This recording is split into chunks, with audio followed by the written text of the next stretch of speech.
Welcome to another episode of Video Game Reviews, and today we're going to be talking about Sonic Mania on the Nintendo Switch. So, if you're anything like me, you may have lost track of all the Sonic titles that came out after a certain point.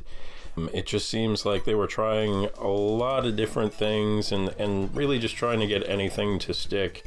And I stopped paying attention, and I really think that a lot of people probably did. And this, so if you're not aware, okay, if you just completely slept on it, Sonic Mania is 100% an old school 2D Sonic the Hedgehog game, and it is fantastic. Okay, I'm just gonna put it right out front there.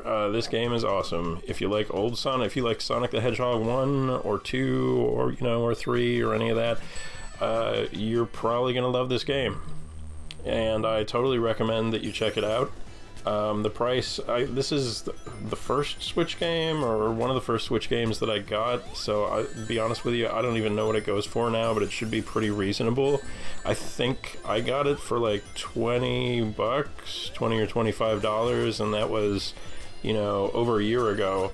So, anyway, the price should be very reasonable, and whatever it is, it's definitely worth it if you're at all a fan, or even if you're just interested in trying a Sonic the Hedgehog game because you haven't really spent much time with one before. This is a great point to jump in. I would say as good as any other point that you could possibly jump into the series, but it's actually better than a lot of Sonic games that you can play. In fact, there are quite a number of people that insist that this may be the very best Sonic game ever. I'm not saying it's not, and I'm not saying it is. I'm saying that's a hard thing to call. In my mind, Sonic 2 is a really strong contender for that title of the best Sonic the Hedgehog game. But it's splitting hairs at that point. Like, it's so close. It's very close. This is an excellent entry in the series. So let me move on and talk a little bit about my history with the series, okay? So when Sonic the Hedgehog first came out in the early 90s, I think it was 1990 or 91 maybe, I could be wrong, I thought he was awesome, okay? I thought his games were a breath of fresh air, they were fast, they were exciting, and I was kind of over Mario at that point. Don't worry, I'm not anymore. Mario games are amazing. I've really come to appreciate them again. But there was a period there where Mario seemed a little tired to me and just not exciting. And right around that time, Sonic the Hedgehog showed up, and I was totally on board. And I guess a lot of people were kind of in that same headspace at the time. And so we have the success of Sonic the Hedgehog. Okay, so then I went through another phase, another period, which lasted a pretty long time, like decades probably, where I just felt like, and it's a semi-legitimate criticism, I just felt like, well, Sonic's not actually that interesting. After all you really do is hold the D-pad to the right and jump occasionally, which frankly is kind of true, but it's an oversimplification. So anyways, I went through that rather long phase where I was like, Sonic the Hedgehog is so mundane. And then kind of recently I came back out of that again, and I appreciate it for what it is, and it's kind of a sublime experience. Like, it's very, very zen, Sonic the Hedgehog, right? And so, it's well known for the speed and all of that, which is fun and which can be very exhilarating, and rolling around through loops and so forth. But a little bit more than that. Like I said, the game is zen because it's all about going with the flow. And so I don't know if you've ever seen someone who is bad at Sonic the Hedgehog games, but essentially those are players that are so accustomed to being constantly in control. Like, they've got this overly strong need to control, precision. And don't get me wrong, I love those games. some of those games can be really sublime too. And I'm definitely not here to tell you that Sonic the Hedgehog is my favorite franchise of all time. It definitely isn't, but I'm just saying that I've come back around to really appreciate what's kind of magical about it. And it's that it's the fact that, okay, the level designs are so huge, and there are so many ways, so many different paths to get through any given level successfully. Whatever, as an example, let's say you make a jump, or like you try to make a jump, and if you succeed, then hooray, you got to your intended destination and you can continue on through the level. But if you fail, you don't necessarily, I mean, there are bottomless pits, but more often than not, if you, say, miss a jump, you just wind up falling to some other path. And if you just go with that, okay, and if you just say, okay, well, I mean, I'm still alive, I'm still moving to the right, and so I'm just going to see where this takes me, and you just keep moving, that's the name of the game. And so I guess, really, if I had to sum up Sonic the Hedgehog in like a sentence, it would be something along the lines of, don't worry, it'll be fine. It's gonna be okay. Like, it's not to say that you're gonna breeze through the game without dying. Like this, for this video, I played through Sonic Mania for my second time, and, you know, I still actually died plenty, especially in the later parts of the game. It gets pretty challenging, but it's doable. It's very doable.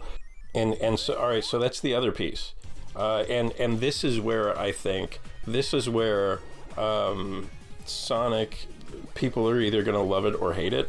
So with all these old school Sonic games, it's really about going with the flow, except when you can't. Okay, so there are going to be times where you have to take precise control, and there are going to be times, you know, basically there are going to be times when you just go with the flow, and there are going to be times when you need to take precise control. And it's all about alternating in between those two. And I mean, not to get too pretentious with it, but I mean, that's really kind of a great reflection of life in a way. I think, you know, you should try to be loose. You should try to go with the flow. You should try to recognize that you can't control most things. There's actually very little, almost, that you really can control in life. However, when an opportunity presents itself to make a decision, do so quickly, do so decisively.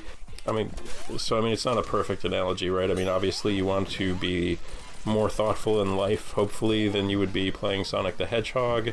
Sonic the Hedgehog doesn't necessarily lend itself to really giving you a lot of time to make decisions, but in Sonic the Hedgehog, that's okay, because, you know, if you fail, you're probably not going to lose a life, and even if you do, you know, you can just act accordingly next time. You can learn from your mistake and move forward. And so that's what's up, man. So, all right, I am gonna okay, so I've been basically like talking about my philosophy of Sonic the Hedgehog for the last however many minutes, but now I'm gonna actually get into discussing this game. What a neat idea for a game review, right? So what we have here is actually, so there are some levels and bosses that are unique to this game, but it also takes worlds, or as they're called in Sonic the Hedgehog, they're called zones. So it takes zones from previous Sonic the Hedgehog games and essentially like remixes them so they're the same. The levels have some of the same themes, but the actual layout or level design is different, is unique to this experience. And then the same thing with some of the bosses. And so with that in mind, does it feel like I'm playing the exact same Sonic game that I've played before? Like, no, absolutely not. And if, you know, does that mean that if you already have the other Sonic games that you can just bypass on this one? I mean, you certainly can, that's your choice, but, you know, I guess just what I want to express is, like, even if you have Sonic 1, 2, 3, and Sonic and Knuckles, is Sonic Mania worth picking up and playing through? 100%. 100%. This is again, it's top shelf Sonic the Hedgehog. Now, if you hate Sonic the Hedgehog, obviously this game's not going to be for you.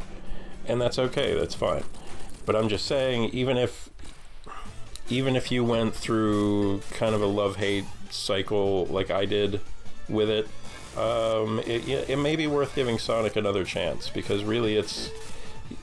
Yes, is it just moving really fast to the right and jumping?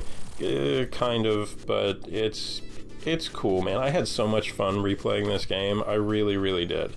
Okay, one more thing that I'm going to mention about this game, and Sonic the Hedgehog games in general, with the exception of maybe the first Sonic the Hedgehog. To get the quote-unquote the good ending or whatever, you have to beat all of the bonus stages. And just putting it out there, Sonic is one example where, in going with the rest of the themes that I've already talked about with the game, I just don't play it like a perfectionist. I don't give a crap about the good ending. I don't give a crap about the bonus stages. Like, if Sonic the Hedgehog has a weak point, I would say it actually is the bonus stages. They are, like, in my opinion, they are historically terrible. And for some reason, in Sonic Mania, they have chosen to resurrect what is, in my opinion, the worst bonus stage from all of the Sonic games. And that is the bonus stage from, if I'm not mistaken, it's originally from Sonic CD, and it's just awful. It controls terribly, and as far as I'm concerned, they're impossible, and they just play nothing like the core game. And I'm just like, why do I want to get good at this? These bonus stages, and if you lose, you get boot, whatever, they're terrible. But anyways, look, man, that's it. I'm gonna wrap it up. Graphics, thumbs up. Sound, it's like Genesis style sound, so for what that is, they do well here. And that's it. So look, guys, thanks for tuning in, thanks for watching, and I'll see you next time. Bye-bye.